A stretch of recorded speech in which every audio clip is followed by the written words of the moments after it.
Welcome to another episode of Fight the Burnout, where we take and we help and we give you tools, strategies, and tips to overcome burnout by interviewing other people, as well as myself giving you tools and strategies that I've learned over the years and help coach people with. Today, we have a special guest, Katie Ringley. I believe I'm pronouncing that right. I'm sure I'll get told here in a second. But she is a cognitive therapist. She does a lot of stuff with law enforcement, a lot of working through traumas. So we will talk about that today. Before we get started, I always like to say, take one thing away from today. Don't try and get all of it and implement all of it. You'll overwhelm yourself. Just take one thing away, go implement it, take action on it, because it's not the fact that we don't have enough information these days. It's that we're not taking action on the information we have. So get out there, get it done. And then you can come back and grab other ones. But just take one thing away from today and run with it. So without further ado, Katie, why don't you tell us a little bit about yourself and tell me if I pronounced and I botched your last name or not, because, you know, we're human. And yeah, tell us about yourself, tell us your background, and then we'll dive into it. Well, thank you, Chris. I appreciate being here. It's great to meet up with you again virtually. Gotta love technology that way. So my name's Katie Wrigley. You were close. And I'm a transformational coach, and I specialize in pain and trauma. So I actually use this crazy looking ball here, the Cogno movement ball. So I'm more practitioner. I'm actually not a certified therapist, just to be clear, but you are right there. This is kind of a form of cognitive therapy. So that's absolutely correct. I just want to make that distinguish that I'm not a licensed therapist, but I am a certified level 2 practitioner. This ball is the main thing. We'll get into that in a little bit as far as how this helps people, because the main question is, how the hell is this going to do anything to help me? It's a psychedelic looking soccer ball. It's amazing what this thing can pull out of the mind and the body. Yeah, no, that's awesome. Tell us a little bit about how you got into doing what you're doing. So I actually had a long standing history of running for myself, and I had to be disabled. And so I started to pay attention to what my body was telling me. And that was about 2018, so about 5 years ago. And then 2 years after that, like, I got really big on my wellness kick. I did my type A personality all into it and burned myself out on it, totally slacked off, and pain started to come back. Shocker, right? So like a year after I was disabled, I was climbing 11,000 foot mountains in Colorado. A year after that, I sometimes felt like I was dragging my left leg behind me because I had such bad nerve pain. So someone had actually recommended doing this with Bill McKenna, the founder. And I was like, all right, because I was looking at a neurosurgery consult at that point. So I'm like, neurosurgery, wacky looking ball. Let's give the wacky looking ball a shot and see what happens. And lo and behold, it got rid of my back pain. And that doesn't mean that it was like poof, gone, and it stayed gone. There was a practice to be able to train my subconscious to come out of the pain and to shift perspective on that. But today, 5 years later, I'm pain-free. I've been pain-free for quite a while. And this has been a huge piece of that. So a lot of how I shifted out of the pain, and a lot of the source of the pain, was actually underlying trauma that I hadn't healed out of my body yet. So being able to resolve that, being able to heal that, helped me be able to move my life forward to what I feel is a really fulfilling life today. And it was not in 2018. Like, that was on the heels of what I call when I blew up my life twice. It was like a double mushroom cloud. It sounds like around, like, I was about a year before you. I blew up my life and just completely shut everything down. Didn't know what I was doing, and then I went down the neurolinguistic programming type side of stuff. But they're all very similar, which I'm sure we'll get into today. So, tell us a little bit about, I don't know, how it works, because that's what I want. I think everybody, I mean, I know our audience is mostly law enforcement. I know you're working a lot with law enforcement now. And the first thing that comes into my head back when I was law enforcement, I'm like, yeah, I've got pain. You know, my back hurts. It's my vest's fault. You know, it's all these, my hip hurts. Like, even still to this day, I still have stuff. And I know it has to do with trauma stuff and that anyways. But I know as a cop, it was like, if you had told me about this stuff back when I was a cop, I would have laughed you out of the room. So tell us a little bit about it and why it's so important, and how you help the cops actually realize, hey, wait a second, no, this isn't just woo-woo stuff. It actually works. Yeah, so there's actually been a bigger buy-in as of late. I've been working with more officers, and it's been amazing what's come out of that. So just to quickly go back and say the way that this works, just in a nutshell, So the ball itself, this is purposely designed. This wasn't someone who was tripping balls that was just having a funky day and just decided to do Kind of this. looks like it. I know it does. But the left side of the brain lights up by these complex geometric shapes and the bright colors, or chakras for those who are more into the energetic side. These are all the chakras in the body. The right side of the brain can see and feel an object. It can note a 3D object in time and space. So the right side gets light up. We utilize a lot of cross-body movements. Cross-body movements are one of the ways that we actually learn. So we go from sitting to crawling to walking. And what we found with kids that skip that crawling stage, that cross-body stage, they actually wind up having learning disabilities. So right out of the gate, and the big thing that's different, we're not talking to the logical mind. The logical mind is going to bullshit us. Hopefully I can swear on your show. I figured. Oh, you definitely can. We're all ex-cops, things like that. Yeah, no, I totally get it. Yep, the logical brain definitely bullshits us all the time. Yes. So, and it's only like the conscious mind is only running 5% of the show. And the problem with that is that we tend to think that this is everything. Whatever our thoughts are, they're real, they're it. And they are real, but they may not be led by rational sub-thoughts, subconscious, unconscious thoughts. All of that, 95%, that's stored in the body, comes out in the form of physical pain, comes out in the form of a hyperactive nervous system or an overactive nervous system. These are the things that tell you that there's something that you haven't dealt with yet. And so what this ball does, we start doing these cross-body movements, and we're talking to the neurology. So we're not talking the logical mind again. We're talking to the neurology. We're talking to the body. So we're pulling up the sensation. You don't even have to admit you feel anything. You pull up the sensation in the body. So if you're stressed, stress often feels heavy on the shoulders, or it feels like a burden, or maybe your back's hurting because you're stressed. All you have to do is focus on that sensation. You're going to be moving the ball back and forth. We go low to high to start to shift the energy up. The eye movements are going to be doing something as well. I'm sure you know some of that from NLP too. Yeah, I can't stop looking at the ball. Right, because it's meant to do that. It's meant to grab your attention. So we start moving it back and forth like this. We're actually saying the colors, and that's important too, because we're actually activating all three ways we learn: auditory, visual, and kinesthetic at the same time. So what this means is, as we know from neuroplasticity and from anytime we learn something new, we get a new neural pathway. The default one tends to be the path of least resistance. We're going to go back there again. But what's cool about this, as we're learning this, as we're changing this, as we're creating new neural pathways, because we activate all three ways we learn, the body automatically reorganizes itself under the new neural pathway to a point where sometimes you don't even realize that you had a problem.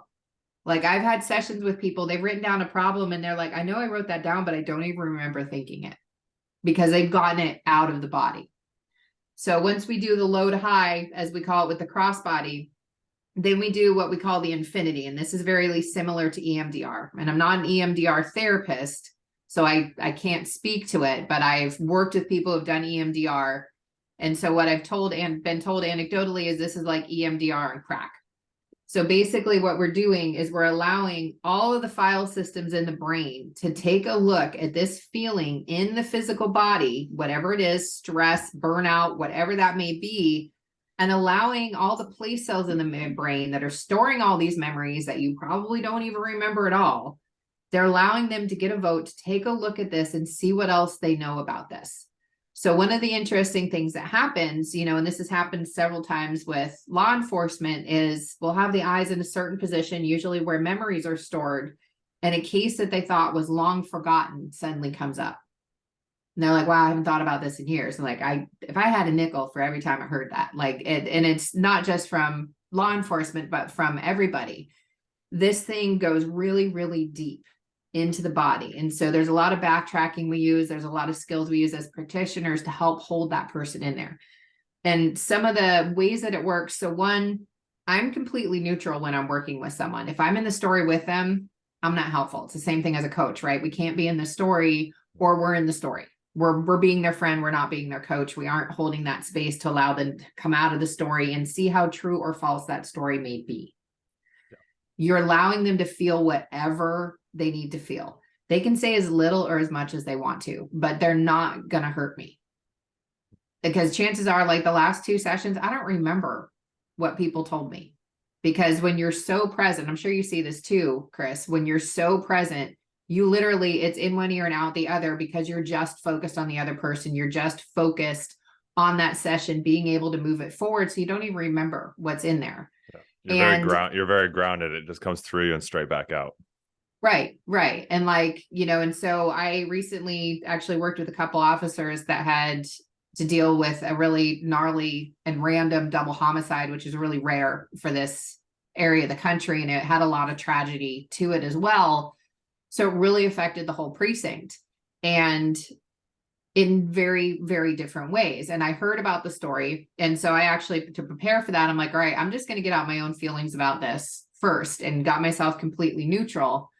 But that allows me to sit there and hold that space, not get into the story whatsoever, be able to have it go in, out, ground, whatever, which way you're saying, but it's in and out. It's not sticking in me. It's not hurting me. So that's one of the things that's a benefit to this is one, you don't have to say anything you don't want to say. At the same side, you can say anything you want to say. You're not going to shock me. You're not going to scare me, and you're not going to hurt me. And in the event that I do remember it, the same way I delete it for you, I delete it for me. Yeah. So in minutes, it's gone in the event that it does actually sink in somehow, which doesn't really happen. Like when I first started to practice, like I had a hard time separating from the story, but in several recent months, and since I've been doing this more and more, I'm not in the story. I hear people's shit all the time. And it's in and out. It's in and out. I guess that also because of the way that it's doing, like with therapists and psychologists, the biggest thing that I hear from, ex-colleagues or for law enforcement that I talk to and coach is, oh, the therapists and the psychologists don't get me because they're not part of me. Yeah. Like I've had cops go, I've shocked the therapist and probably caused more trauma to them because of my stories. Whereas this doesn't actually do any of that. Like, because you're not having to be, because you're disconnected, like you said. So when it comes to burnout, let's talk about you for a second, and we'll come back to this. When it comes to burnout, tell us a little bit about your story with burnout. I know you before we started recording that, you were saying you've had a recent kind of bout of it in a way. Tell us a little bit about that and what you learned from it. Yeah. So I actually want to add one last thing about cognitive movement itself. Like it's not talk therapy at all.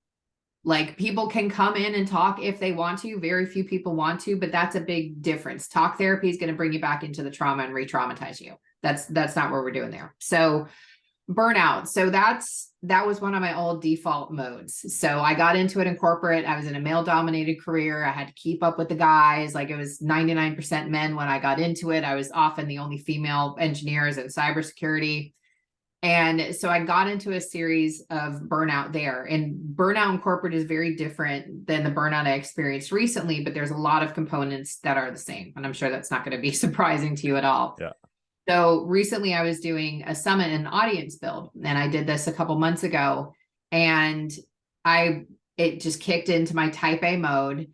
I wasn't taking care of myself. I wasn't doing all the things that help me stay grounded, that help me fuel my body. I wasn't eating healthy. I wasn't moving enough. I wasn't meditating. I was just going.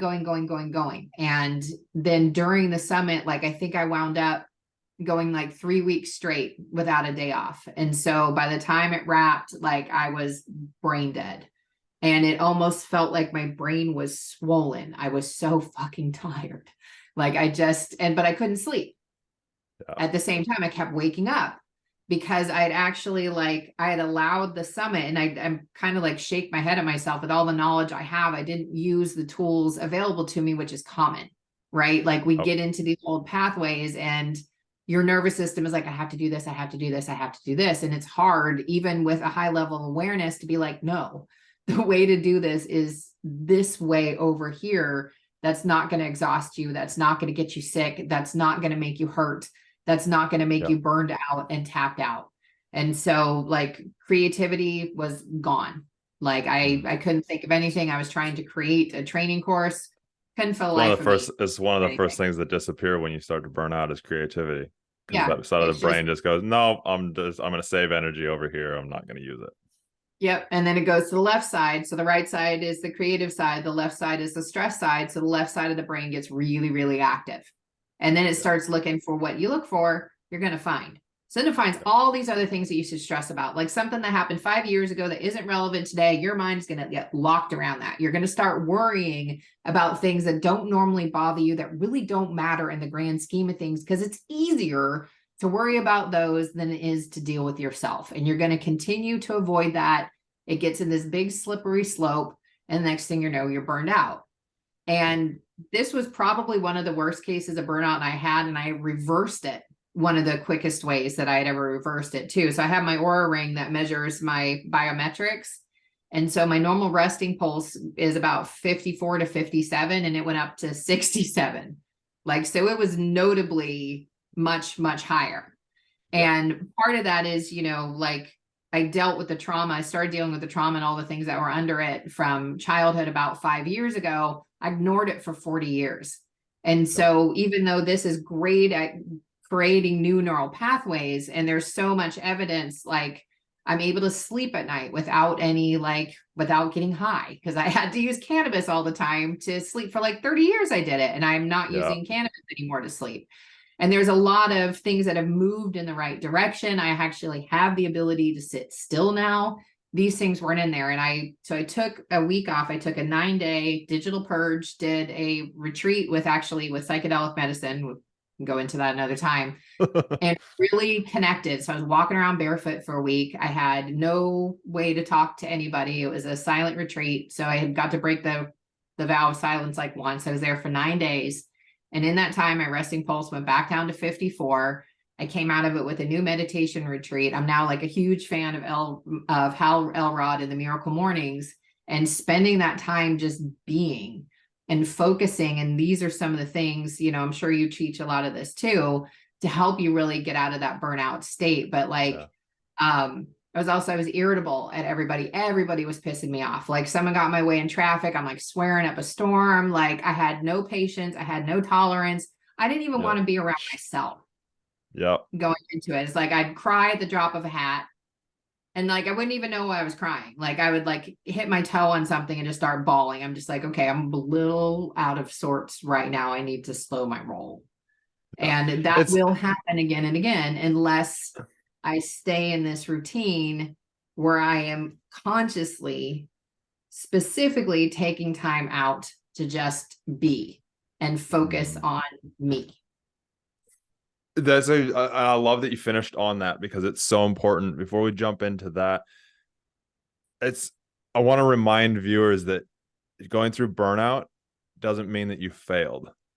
It means that you need to learn from it and go, okay, cool. What do I need to do next? How do I not get here again? And that's the key that I want everybody to remember is, you know, I've been through my big dark burnout. I've also hit it again after, you know, when we had COVID stuff going on, it nailed me again because it was a different thing that triggered it. And I hadn't dealt with that, you know, that side of stuff, the side of freedoms and what that means, and how to actually, you know, incorporate that in even when things are out of my control. Is some of that letting go of some control side of stuff.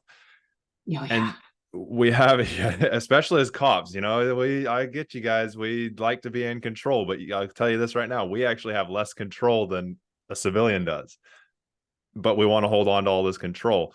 And so it's really recognizing that, you know, it's okay as long as we learn from it. The biggest thing that most cops don't want to go through, or most people don't want to go through, is any kind of failure. Well, failure is only a failure if you don't learn from it. You know, I just spent 3 months in the US doing lots of stuff. I could, you know, and wanted contracts with departments and all these different things and didn't get any of it. But I could sit there and go, oh, I failed at it, and like hollow in the corner and cry myself to sleep. Or I can go, okay, cool. What did I learn from it? Let's keep moving. And when we do that, then we keep evolving. Now, you touched on a point at the end there, which, because I rambled, my brain lost it. What was it? What did you say at the very end? Being. Yeah, just being. How do you make sure that you just be even when you get really busy? Because I know as cops, the biggest thing that they say is, I don't have the time, especially when kids and family get in. It's like, oh, all these different, I'm bouncing all over this, and I have my ways that I believe it and teach it. But I always like to, you know if somebody says like, I just I'm being, I'm present. What is your tips and tricks so that somebody can take that away and start implementing those, or, reflect on them? Yep. So one of the things, if you're telling yourself you're not having any time, I want you to look at your phone. I want you to look at what your screen time is per day. And if it's over an hour, you fucking have time. Just saying. That's an hour you can get back. Yeah. Like, I love especially breaking. social I love media time. literally breaking down. I love breaking down with people like time. Okay, you're at work this, you travel this, you sleep, 7, 8 hours. Let's go 8 hours. Okay, cool. Where's all the rest of the time going? Oh, kids, I got sports games. Okay, how many hours do you have? And you break it down, and they always end up having at least an extra like 10, like 15, 20, 30 hours. Some people have like 80, 60 hours of extra time. And I'm like, there's your time. Yeah, exactly. So it's like, okay, whatever time you're spending on Facebook, maybe give up 10 minutes of it. And like, that's why I like the Miracle Morning. Like, it's got like this little like coaching thing built into it. And that's why coaching works, is when you don't feel like getting out of bed, you have a reason to. So like, he's got a whole book around it. But I really just decided to try to do this and be like, all right, what changes in my days when I do this? And even if I don't do like the whole Miracle Morning, I'm still going to do one part of it. Like this morning, like I honestly, I didn't feel like doing all of it, but so he has these savers. One of them is reading. I sat and I read for 10 minutes. Well, I sat there and I drank my matcha and I was eating my breakfast and I sat there and read, and my phone wasn't on, and I gave myself that time before I got into the day. And yesterday I did all of them. And when I do all of them, what I love about it is like by the time 7 a.m. rolls around, so I actually like I tend to still wake up a little bit in the middle of the night sometimes. And like I started to wake up earlier than my alarm and it was pissing me off. And so I'm like, okay, instead of getting pissed, why don't I just get out of bed and go do something productive instead of fighting it and cursing myself for being awake? Like, be like, okay, it's close enough to my alarm. Let's get up. And then, so now by the time 6:30 or 7 a.m. rolls around, I've already done all these things for myself. So my mood's much better. I've gotten my body moving. I feel like I'm actually productive. I thought about things that I want to do. I'm looking forward to the day. I've given my body rest. I've given my body that time to just be, which is really important and also very difficult to do when your nervous system is on fire. That can be one of the hardest things in the world. You don't have to just sit in silence.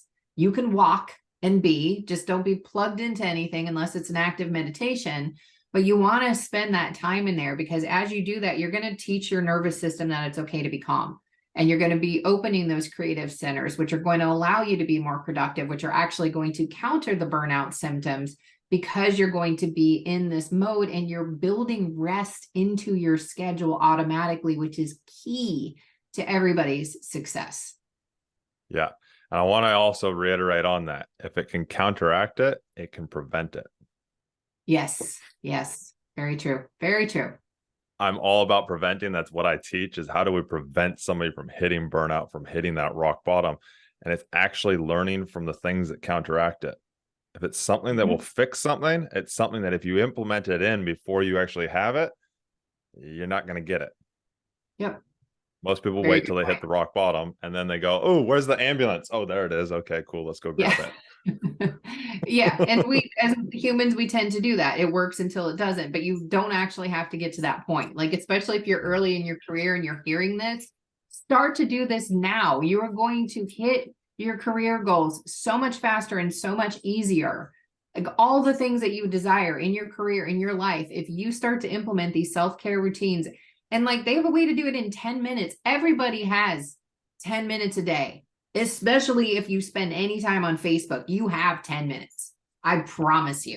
I don't care how many kids you have. I don't care what your day holds. My days are really, really full, and I'm still taking time out to do this.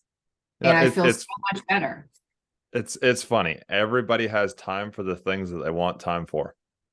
Yep. Repeat that for the listeners and viewers. Everybody has time for the things they want time for. Yep. I want time for the gym every single day. So I make sure that I go. Even if it's stupidly late at night because I've been an idiot and I haven't gone all day. Even if it's just going for a run or a walk. I mean, I can hit, I'm not a fan of, I don't love running, but I do it because it digs into my head faster than almost anything can. Mm-hmm. And a 20-minute run, I can dig deeper than my coach can get me in an hour if I allow myself to. So that's why I run. But I can go for a 10-minute run and feel like I'm on fire. I can also go to the gym for an hour and I feel like I'm stupidly on fire. So it's making time for the things that you want to make time for. So if you want to make time for preventing yourself from hitting rock bottom, preventing yourself from getting angry, preventing yourself from having that short fuse, prevent yourself from, as law enforcement, doing that stupid thing that we all know that people do. Now, I watch all these use of force things that are actually wrong, like the ones that the media aren't just making crazy. And I go, oh, yeah, like, we take, I won't say his name, but you take the George Floyd case. I watched that guy, and the first thing that popped in my head is he's burned out. You look into his eyes and it's empty. Yeah. And I know somebody who trained him as an FTO, and he was already kind of on those roads before he even got to 12 years in, or however many years he is. And so it's actually, how do we prevent this so that you don't end up that person? How do we prevent this so you don't end up the cop that leaves? How do we prevent this so you don't end up the cop that retires and dies within 3 to 5 years? Yeah. Yeah. All really key points there, and I want to add to that, a lot of the things that lead to burnout and lead to that overactive nervous system is running from the traumas, and I recently learned at a wellness and resilience conference I went to for law enforcement and other first responders. Most officers experience 500 traumas in the course of their career. It is not set up to allow people to get that out of their body, to process it, to have that peer support. Like, that is not a norm yet. And so all of those things that happen, like, and when the ball is in a certain place, these are traumas that these officers have gone through, and they're like, well, I thought I dealt with that. Like, did you think you dealt with it? Well, I pushed it down. Okay, pushing it down is not the same as dealing with it. You guys are excellent at pushing things down. It's going to come up again. That is just the way we work. Unless you deal with it and get it out, and the faster you deal with it, and the faster you get it out, the easier it's going to be. And you can actually avoid having long-term post-traumatic stress by dealing with your shit as you go. So, like, one of the things I'm trying to do, I think you are too, is to, like, have the badass cop persona be the one that is taking care of their shit, that is taking care of themselves and dealing with it. And that is the cool part, because there's nothing more badass to me than someone who comes into my office and lays it all out and gets it out of their body.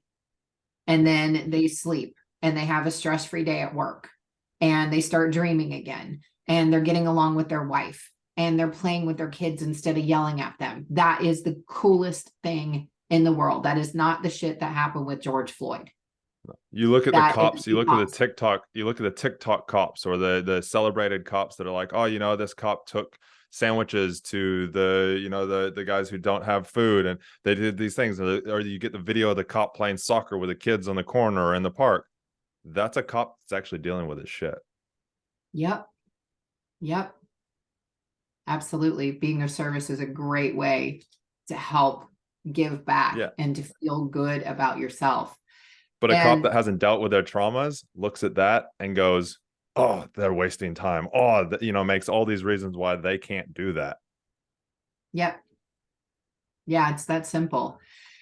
And when we were talking about that, when you want to do these things, if you find that there is resistance to taking care of yourself, there may likely be a trauma that's running in you, that's creating some shame, that's keeping you from wanting to do that.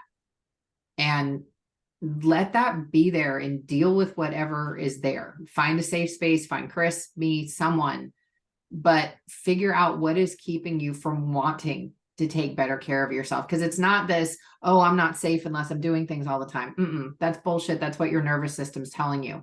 There is some reason that's deeper that is making you stop from taking care of yourself, and look at whatever that reason is. Let yourself figure out what that is so you can release it and you can take care of yourself, so you can have a healthy career. You can continue to live well past your career, and you can have a normal family life, a normal regular life for the length of your career and beyond, because you are dealing with whatever is bothering you. Yeah, it's so true, and while you were saying that, it popped in my head of so many cops go, oh, but it's the way I protect myself. Yeah, no, it's not. That's what you're telling yourself. That's the logical brain that's trying. It's the fight or flight. You said you went to the wellness conference and they said an officer will see 500 traumatic events in their career, and I would actually call BS. I'd actually say it's exponentially more than that. Oh, that's just on the job. It's not life. It's Yeah. not anything No, else. that's what I mean. That's what I mean. Even just on the So that's a job, low I would number in say your that I experience. would say it's exceptionally more, because you think about it. One, it's the level of trauma. What are we classifying as trauma? Trauma for me, like my cousin's ex-military, 2 tours in the Middle East, got blown up, like his platoon got blown up, and an IED. And, at first, when I thought I was going through my trauma, which it kind of came back up when I was in the US, because people were like, oh, your stuff is, not that it's not traumatic. It's not traumatic. I've been involved in shootings and had partners killed and all this kind of stuff. I'm like, and they're like, your partner is getting assaulted and it affecting you. Like, and I'm like, at first it hit me, and I was like, and it hit me hard. And I went, oh, that's past me, my past coming back at me, because I obviously haven't dealt with something around that. So I talked to my coach about it to start with. But two, it was like, no, that's the rationalizing and making it so that, you can't help me with my stuff. And it's like, well, trauma is trauma to each person depending on who they are. And there's a study out of, I think it was New York State University did a study. 18 cops see 18 times as much trauma in their first 12 months as a civilian will in their entire life. I believe that. I absolutely believe that. I take my career, for example, and I live here in New Zealand. And when I was policing, the crime wasn't that bad, I say, in quotes. It's worse than it was now. It's worse now than it was then. But I wasn't even graduated. And I came back halfway through college to do what we call station duty. Went to a guy who was dead for 3 weeks. Could smell from the road. I still can't smell. My wife still has to tell me to take the trash out because I can't smell it. Trauma response. It turned it off. Mm-hmm. I didn't recognize that until years after the place. My first 4 weeks into the job, went to a guy who jumped in front of a train. That same shift went to a guy who tried to beat us up because he tried to evade arrest, and then when we grabbed him, he tried to assault us. That's trauma. Yeah. Anytime your nervous system gets tweaked like that, that's a trauma. As a cop, you hop in your patrol car, your nervous system gets tweaked. Yeah. So I did my first ride along a couple weeks ago, and it was a really crazy microcosm of stuff. Everything from a little fire to a domestic violence to a traffic stop that involved fentanyl to, and wasn't expecting it to involve that, to all kinds of just crazy stuff that was happening. And I was just observing, like every time we got in the car, I felt my body tense up. Mm-hmm. I'm like, okay, that's one day. I'm not even the one that has to do anything. Like I sit in the car, or if he says it's safe to go with him, then I can go with him and be there, but it's like, we're going to domestic violence. We don't know where the person is. I'm like, I can stay here. Like, I'm not trained to do this. I think I'll stay here. You guys don't have that option.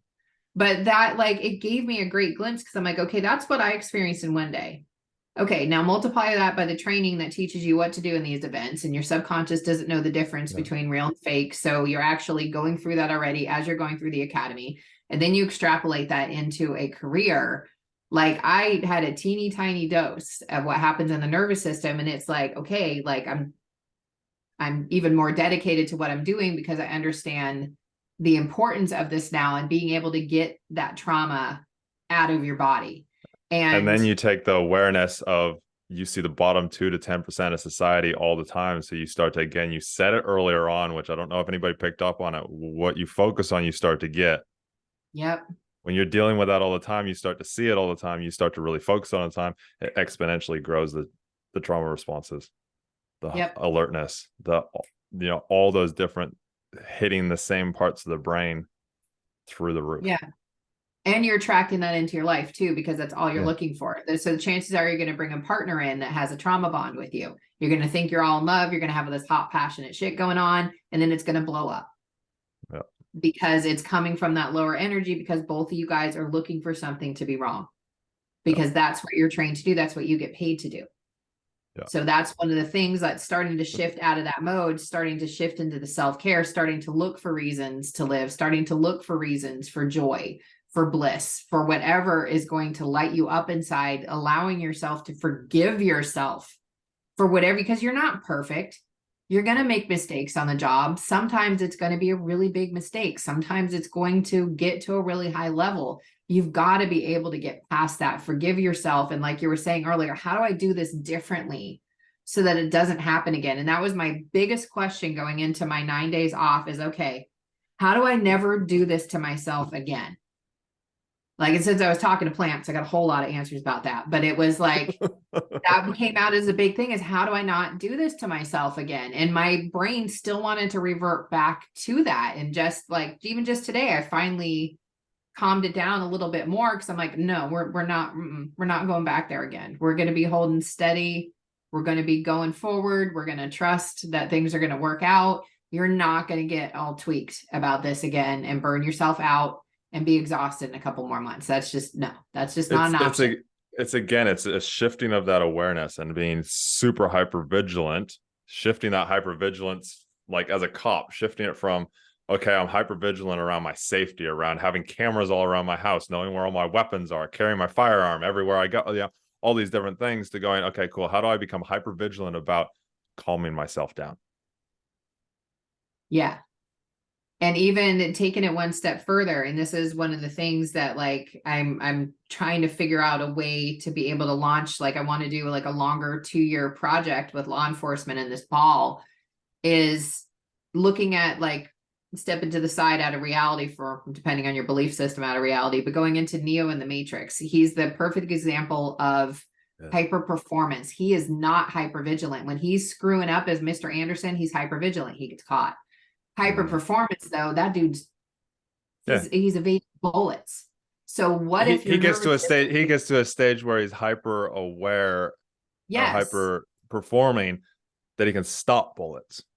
Yes, right. And so I'm not saying cops are going to be able to stop bullets. But you have that level of calm, that level of you. Right. It comes down to almost those things that you hear the military, and this is where like box breathing gets talked around a lot because it calms everything down, calms the adrenals, calms the adrenaline, calms the heart rate, and they can anticipate what's going to happen already. Those guys are the ones that are actually hyper performing, not hyper vigilant.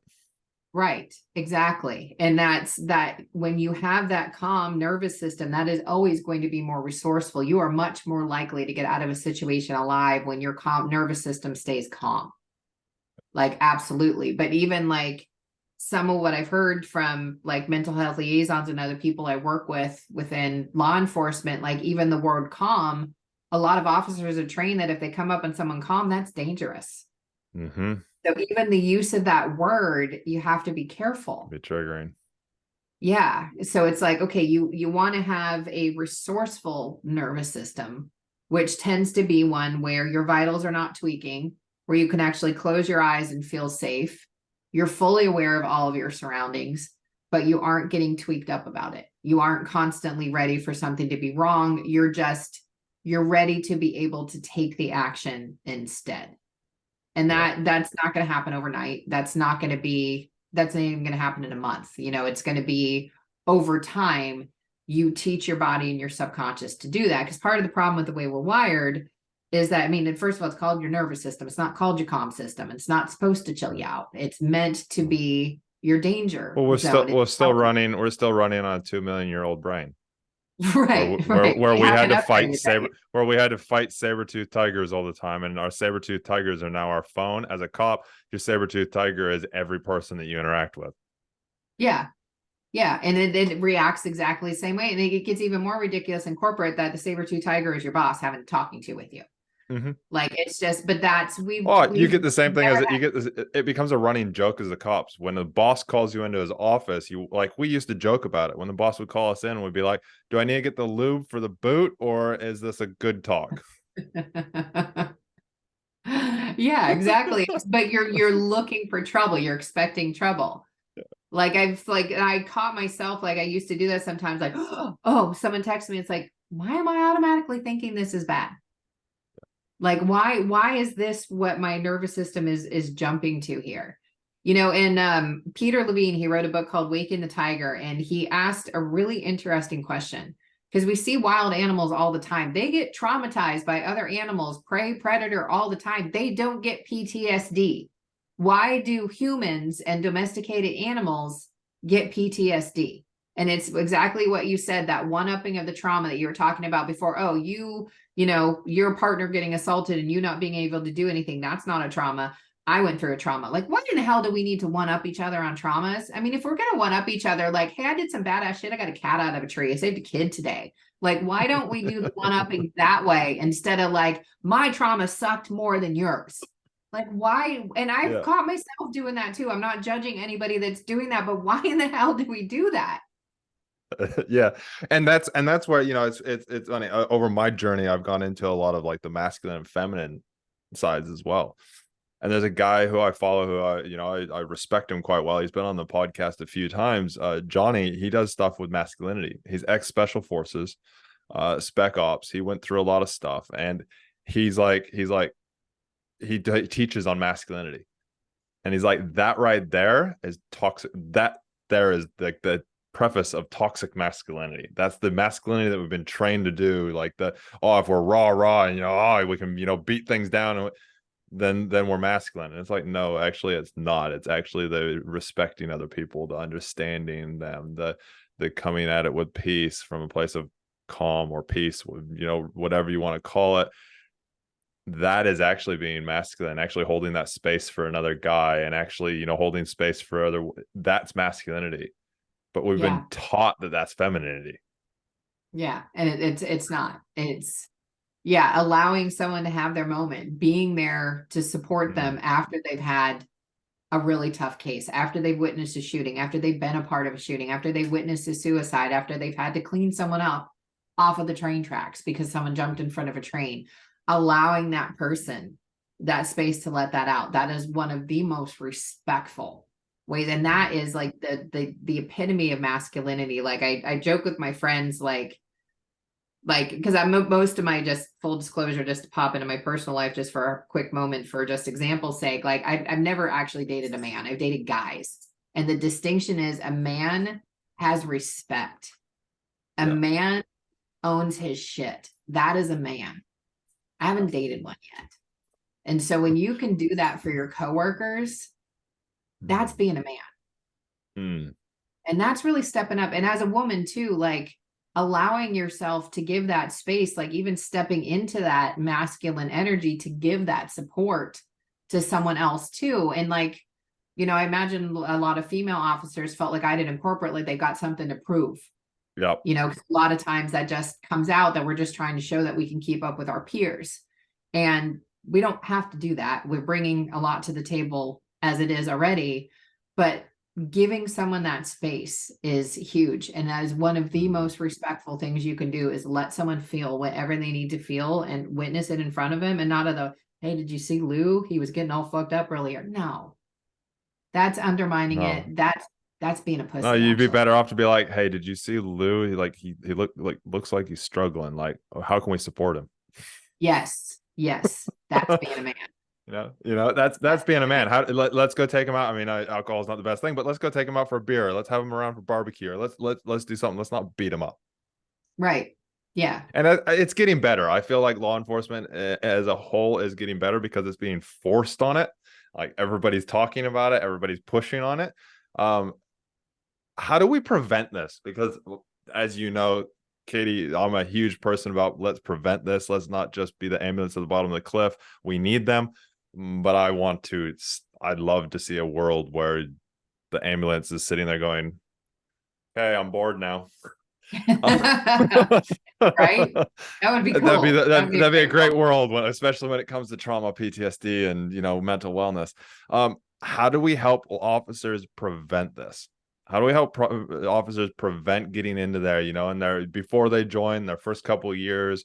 How do we help give them the tools or set them up with a foundation so that they don't hit that rock bottom? They don't lose their job. They don't lose the marriage. They don't lose their kids. They don't get the addictions. They don't take their own lives. How do we help prevent all that? I think we need to start educating mental health awareness and the importance of self-care, and a lot of the stuff we talked about right out of the get-go as part of the academy, and not like 4 hours or something. Like, have you seen Ernie and Joe Crisis Cops? No. Ooh, really good documentary on HBO. Highly recommend it. But they started to really shift things. So they were part of San Antonio PD. And so I don't remember exactly what the hours are, but now San Antonio PD goes through a massive mental health awareness training as part of their regular training. That's automatically going to matriculate, whatever the word is. It's going to automatically flow over into their personal lives too, to be able to actually start to say, okay, this is what it looks like here. Because of that awareness, you're going to be able to prevent it in yourself too. And no one's going to be perfect. Like you've heard Chris saying, you've heard me say, like, I'm still a work in progress. Like I'm way calmer than I was before I found Cogno Movement. I am way more balanced. I'm way more productive. I have way more energy. Like, am I still fixing things from ignoring the trauma? Yeah, I am. But I'm highly functional and highly creative now because of the work I'm doing. So wherever you are in your career, so if you're 20 years into your career and you don't want to retire for a few more, or if you're 5, 6 years in going, well, shit, they didn't teach me that. Start now.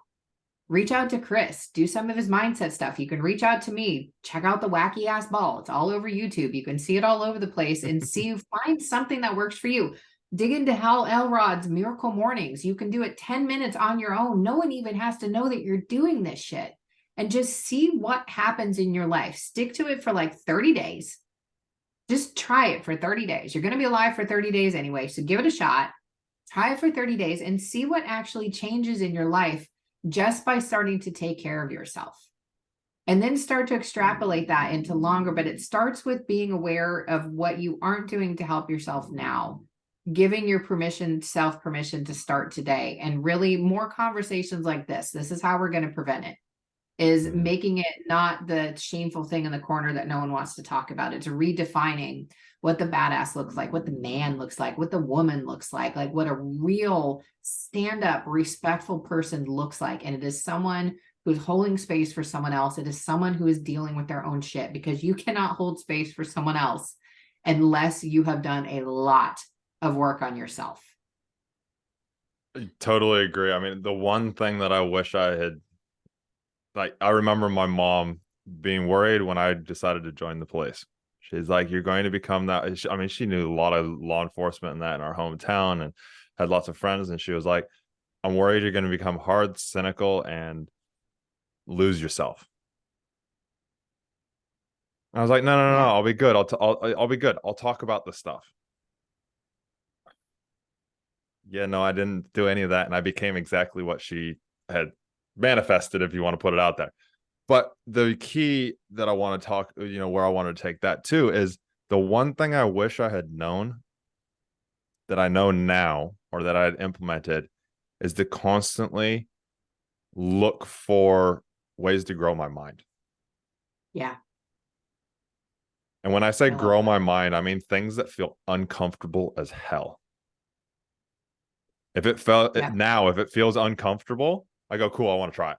Like, let's do it.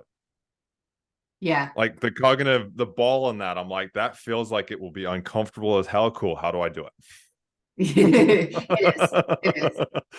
That's usually what I hear in the first, like, this is a lot. Like, yeah, it is. Yeah, it is. Even my stuff is a lot. When I went to, the event and started learning a lot of stuff that I know now, I was like, and first implemented into it, I was like, oh my God, yeah, this is a lot. But I kept doing it. I remember my wife coming to me and asking if I'd do a sound bath with her. And I was like, that sounds woo-woo as hell. Cool, let's do it. Because in the past, my mind would go, woo-woo equals not, you don't need to do it. That just isn't going to work. Now I'm like, cool, let's try everything. Because not everything is going to work, but I'll get something from everything. Yep. Exactly. Repeat that again for officers that aren't fully listening right now. Not everything's going to work for you, but you'll get something from everything. Yes. There's been things that I've spent thousands of dollars on, and I was like, yeah, I didn't get a whole lot out of that compared to that other one that I spent, but hey, I did get this out of it. Or I learned stuff. I learned that, wow, I need to kind of read people a little bit better sometimes. Yeah. Yeah. There's a great Les Brown quote that goes exactly in line with what you're saying, that if you do easy things, you'll have a hard life. But if you do hard things, your life can be easy. And Yeah. that's absolutely true. When you start challenging yourself in these ways to grow your mind, to even to challenge your body, like challenging yourself to a marathon. If you're already a marathon runner, challenging yourself to a super marathon, like whatever that challenge is looking for you, stretching outside of your comfort zone. Like that's like, I don't remember what the quote is, but it's something like everything you desire is just right outside your comfort zone. Everything. And it's doing challenging things is one of the ways that you build resilience. It's one of the ways you build confidence in yourself. It's one of the ways that you can actually help off put some of the trauma that has been endured by your body, is being able to do these things. Like that's why I went and did psychedelic ceremony. Like it sounds wacky, but it's not for the faint of heart. Like you're facing some deep and you are not in It's control. it's Not it's until the it's fun. medicine's It's done. funny. As a cop, I was always like, drugs are bad, never gonna touch drugs, anything. Now I'm like, I want to go do ayahuasca because every person that I talk to is like, if you like, especially some good, like the good places in that, it's like you will learn more about yourself in the during an ayahuasca ceremony than you can in a decade. And it was Yeah. interesting. I was talking with a cop recently, and he's kind of on the outskirts of being a police. He's more of a reserve now, but he's like, I don't want to lose my pension, so I'll wait until I hit actual like, and I've got to wait to be able to go do an ayahuasca. But he's like, I want to do one because again, that same thing. I want to grow. Like he's like, I want to learn more. I want to get more. But he's like, I'm worried. His biggest thing is he's because obviously it's still not. It's in that kind of gray zone, Yeah. The especially quasi for current legal. laws for current law enforcement. But he's like, so he's got that thing of can't do it now. But he's like, I even still want to do it. Yeah. And it's Yeah. that growth mindset. If I had if cops started with a growth mindset, it would change everything. Absolutely. And I want to point out a distinction because there's a huge difference between cocaine, heroin, alcohol, like all the street drugs that you guys are trying to get off the streets Yeah. versus ayahuasca, psilocybin, mescaline. There's a whole bunch of other forms, but those are the three main ones. The big difference is and I don't remember what the class of medicine is called, but they make you go inward. So you Mm. literally cannot, no one gets addicted to like dealing with their shit. Like it's impossible to get addicted to like, oh, let me Yeah. just do ayahuasca every day because I want to get my ass kicked. Like that's not gonna happen. And it's No. also not gonna you're also not gonna get your ass kicked each time. Like I went through a lot. I did 5 ceremonies over that week and I went through a lot. And the hardest one was the last night because I wasn't getting the message. And so the medicine didn't let me It's go for like 10 to 12 hours. And I was like, come on. Like I was kind of starting to freak out a little bit. And I'm like, I trust myself. And that was the message. And as yeah. soon as I started to repeat that, it ebbed. And like, a couple hours later, the rooster crowed. I'm like, Jesus, that was the longest ceremony I've ever had. Yeah. But I got so much out of it. But there were other times where I was laughing my ass off because I'm like, you just suddenly saw like, oh, it can be so easy. Why didn't I think of that before? It's so easy. Like, and there was It one gets part that, rid of from what I've heard, it gets rid of the fog. yeah, it does. Yeah. And so like there's a special on Netflix called The Mind Explained, and they actually show what's happening to the brain with psychedelics. And there's similar pieces to why this ball goes so deep too. So we're moving information across the corpus callosum with this ball. When you're doing psychedelics, like if you look at a sober brain, the left side's talking to the left side, the right side's talking to the left side, right side. Every once in a while, something goes across. On psychedelics, all that shit's lit up. Everything's talking. And so like and it's very different to do it in a sacred plant ceremony with set and setting and intention than it is tripping Yeah. balls with your friends. Those are Yeah. two, even it's though it's the Well, same exact stuff. it's like the studies around microdosing LSD and things like that. In the right settings, it's great. And just a normal recreational, it doesn't do a whole lot. Totally different. Yeah. It's just like, and I talk about this all the time in my coaching and with my clients. Everything's about intention. Mm-hmm. Yeah. Everything. How you Yeah. go into it will change the reaction that you get out of it. Just like when I'm putting my shoes on to go for a run, I'm not sitting there telling myself, I hate running, I hate running, I hate running. I'm telling myself what I want to get out of that run. Mm-hmm. I'm going for a personal best today. I'm going to be smooth and calm, and and those affirmations as such as I'm going into it. Yep. And then I continue on when I start, and I continue on while I'm doing it. And all of a sudden, that's what I'm getting out of it. Yeah. Now, to go down different roads to get that out of it, and you learn all the different stuff along the way. But if I'm sitting there going, I hate running, then I normally will stop running within a few 100 meters. Yeah, exactly. Yeah. Same thing with like getting out of bed even 10 minutes early. Like, do I want to do that? No, but I want to have a productive day. I want to be in a good mood. I want to be creative. I want to be fully present for my clients when I have client sessions. I want to be able to help them get out whatever they need to get out. And I do that my best by getting my ass out of bed and focusing on me first and foremost after I feed my cats and my dog, because that's just the way it rolls. But then spending that time for myself, that's key to my success. That's key to keeping my nervous system calm. That's key to being productive. And to wrap a bow around all of this, the reason that we're talking about the how we start the day or how we start things is because how you start your career, how you start your first few years is the most important. Yeah. How you start today, if you're already in the job for a long time, is the most important. How you start the next minute is the most important. If you start now, in 5-10 years, everything will be different. There's a good quote. I don't know if it's from anybody else, but Tony Robbins says it, is people overestimate what they can do in a year and underestimate what they can do in a decade. Yes. Yeah. Yeah. I've heard that. And then like even on like a week and a year level too. Yeah. A day and a week, it's the same thing. People overestimate the now and they underestimate what they can do over time. Yeah. Yeah. And so we continue. And so again, what you look for, you will find. So if you're selling yourself short, I can't do all that. Hey, guess what? You're going to find reasons not to do all that. Yeah. It's just like you find the bad guys. Yeah. We look for the bad guys, we find them. Yep. If you stopped looking for the bad guys, you'd stop finding them. Yep. They pop up from here and there, but you wouldn't find them as much. When you get told this is the description of a car that we're looking for, you literally start seeing that model of car and those kinds of that color and everything everywhere. And then the registration or the license plate becomes different. That's where you start to have to really hone in the detail. So on this, Katie, to kind of start to wrap up, I always like to ask the why question, why you do what you do, your purpose, or as I hone people into, your mission statement, beyond the foo-foo weird mission statements the ones that you just create out of nothing. What would you say your why is, or your purpose, Katie?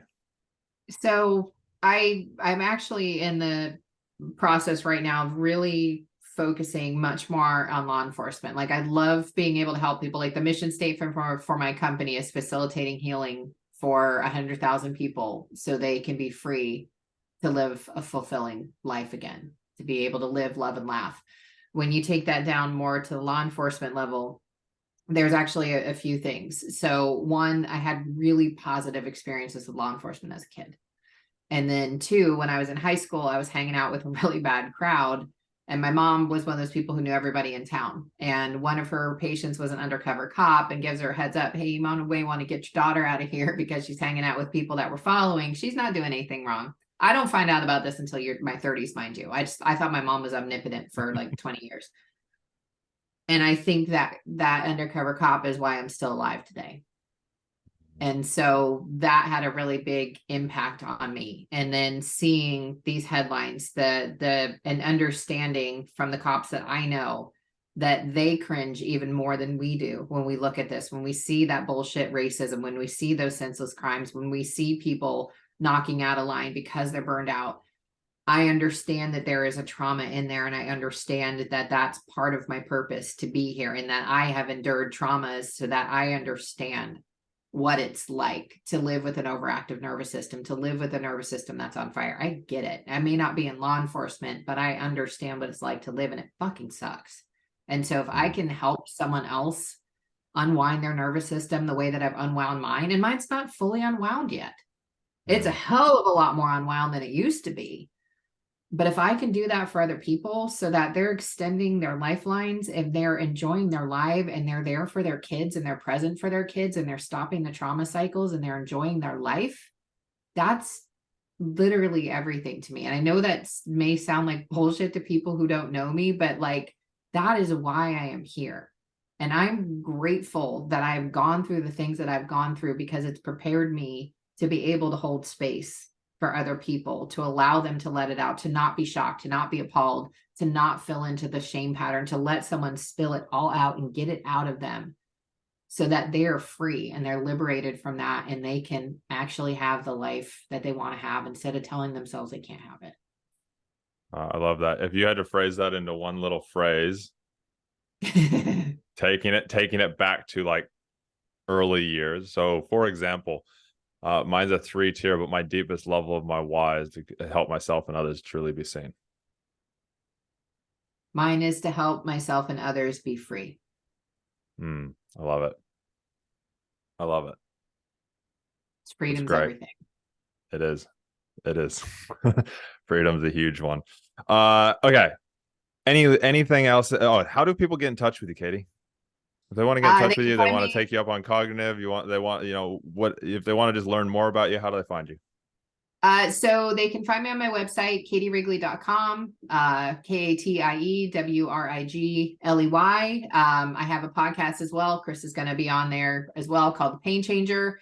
I can work with people virtually and in person, so I can send this ball anywhere in the world. So I can ship one down to you. And I think we actually have a shipping place out of Australia now, Chris, if you really want to try it. Yeah, so reach out. You can check me out on my podcast. I have a group on Facebook called The Pain Changer as well. So it's all about shifting it, to play on words intentionally. It's changing the game, changing the pain, whether it's physical or emotional, like getting it out of the body and allowing yourself to enjoy life again. So you can check me out through those channels. You can book a call with me if you want to have a chit chat. You can do that through my site as well. So that would be the main place you can find me. All of my social handles are on there as well. So I'd say, yeah, go to my website and pretty much everything me is right there. Excellent. Perfect. Katie, any last words or final touches you'd like to, say out to people? Whatever you're struggling with internally, you are still worthy of taking care of yourself and learning how to love yourself. No matter what you think you've done, you are still worthy of that. I love it. That's a great way to wrap up. So this is Fight the Burnout, where, as you can tell, we give you lots of tips and tricks and tools and strategies to prevent and overcome burnout. At the end of the day, as Katie said, you matter. So we want to make sure that you are taken care of and looked after. If you want to, either reach out to Katie or you can reach out to ourselves. Our website is Create From Why. That's WHY, createfromwhy.com. And you can contact us there. There's free resources. There's our free guidebook, which literally lays out a step-by-step process to prevent and eliminate burnout for first responders and really anybody. And if you want to email me directly, that's createfromwhy, that's createfromwhy@gmail.com. And I will organize a time with you if you haven't booked one through our website. Till next time, stay safe, train hard, test easy, and remember, take one thing away from this and start taking some action. Till next time, love you all.